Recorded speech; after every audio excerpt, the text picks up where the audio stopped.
नमस्कार दोस्तों, मैं हूं अमित बंसल, आपका चार्टर्ड अकाउंटेंट। इनकम टैक्स की रिटर्न फाइल हो चुकी है और इनकम टैक्स की रिटर्न को फाइल करने के बाद हमें पता लगा कि उसमें हमने कोई चीज़ छोड़ दी है जिसे हमने डिस्क्लोज नहीं किया, या फिर हमने गलत रिटर्न को फाइल कर दिया है, या फिर हमने गलत फिगर्स को डाल दिया है रिटर्न को फाइल करते हुए। अब जैसे ही आपको पता लगा और आप ये चेक कीजिए उसके बाद कि क्या आपने उस रिटर्न को ई वेरीफाई कर दिया है। अगर आपने ई वेरीफाई नहीं किया है तो आप उस रिटर्न को डिस्कार्ड कर सकते हैं, उस रिटर्न को इनकम टैक्स पोर्टल से हटा सकते हैं। और अगर आप ये कर सकते हैं तो आप ऐसा कीजिए, डिस्कार्ड कर दीजिए और उसके बाद एक फ्रेश रिटर्न को फाइल कीजिए।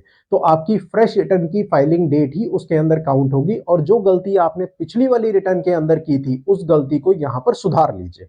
लेकिन अगर आप ई वेरीफाई कर चुके हैं तो आपको क्या करना है? ई वेरीफाई करने के बाद आप ये चेक कीजिए कि क्या आपकी रिटर्न प्रोसेस हो गई है कि अभी नहीं प्रोसेस हुई है।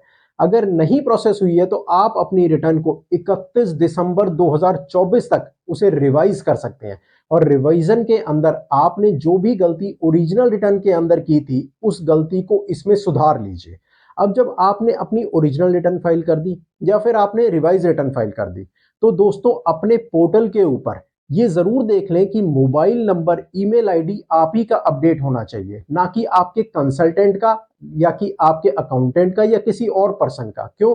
क्योंकि इनकम टैक्स डिपार्टमेंट आप ही के साथ कम्युनिकेट करेगा और आपको ये समय समय पर चेक करते रहना है कि कहीं उसके अंदर कोई डिफेक्टिव रिटर्न का या किसी और तरीके का कोई नोटिस तो नहीं आ गया जिसमें आपकी डिमांड की लायबिलिटी आ रही हो, आउटस्टैंडिंग डिमांड आ रही हो। तो आप अगर उसे रेगुलर बेस पे चेक करेंगे, अपने इनकम टैक्स पोर्टल को अपडेट रखेंगे, तो आपको किसी तरीके की कोई दिक्कत नहीं आएगी। और आपको टाइमली हर नोटिस का, अगर कोई नोटिस आ गया है तो उसका जवाब भी देना है और उसके लिए आपके पास प्रॉपर सपोर्टिंग डॉक्यूमेंट्स होने चाहिए।